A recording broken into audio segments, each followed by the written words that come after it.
What's up mga kanoo? Isang magandang araw. Meron nga po pala akong nais ibahagi sa inyo na maliit na pagkakitaan dahil dumating na nga kahapon ang ating 2 units. Shout out sa ating napakasikat na vlogger na si Yalu. Yan, salamat po dun tayo nakapag-avail sa kanya ng arcade game na ito. Siyempre, bago natin to mabili at ma-purchase, ay talaga namang napakatagal natin itong pinaghandaan at pinag-ipunan. At mahirap din siyempre kontakin kapag ganyang mga sikat na tao. Buti na lang at tayo'y napansin niya. At atin na nga pong testing at tino-operate ang mga dumating na units kung okay ba. Pero pagka-set natin itong isa, ay talagang napakaangas at napakaganda. Meron nga po pala itong 9,000 offline na laro na hindi na po kailangan ng internet, talagang isasaksak nyo lang dyan at ready to go.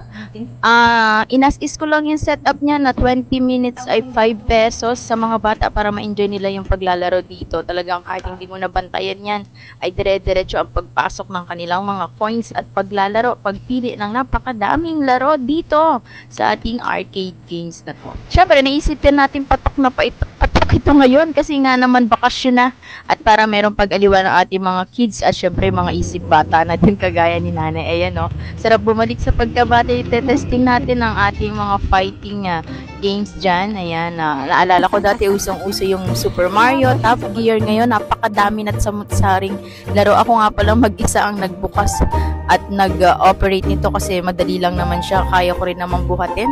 Ayan, tinatanggal-tanggal ko na yung tornilyo dyan para matanggalan natin yung mga plastic o kung anong pang safe na cover dyan para hindi mabasag sa biyahe. Kung sa lugar nyo nga po pala ay maraming mga bata ay napakaganda nitong business. Ayan, pag-usapan natin kung gusto nyo mag-avail nito o magpalagay dyan para hati tayo sa tubo. O diba, kumita ka na, kumita pa ako.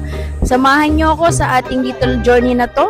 Siyempre, hindi ito mangyayari kapag ako lang mag-isa. Kaya ayan, salamat sa mga taong tumulong at talagang hindi ako tinanggihan o nagdalawang isip man lang ba. Ayan, naipagkatiwala ang kanilang pera at eto na nga, na-avail na po natin ang ating 2 units at eto, siyempre, ang mga susunod na mga pangyayari at mga panahon ay magkukolekt na lang tayo ng coins at ng kita sa kada araw. Ang kalaban lang nga natin sa pinakambeno-mano ng araw na to ay walang katapusang brown out. Shout out nga ni po pala sa mga taga Marinduque at sa ating patay sinding kuryente. Hala, may hirap nga ni naman talaga ang pagyaman sa ganitong negosyo kasi kalakip nito ay ang kuryente, hindi gagana ang ating mga units sa arcade.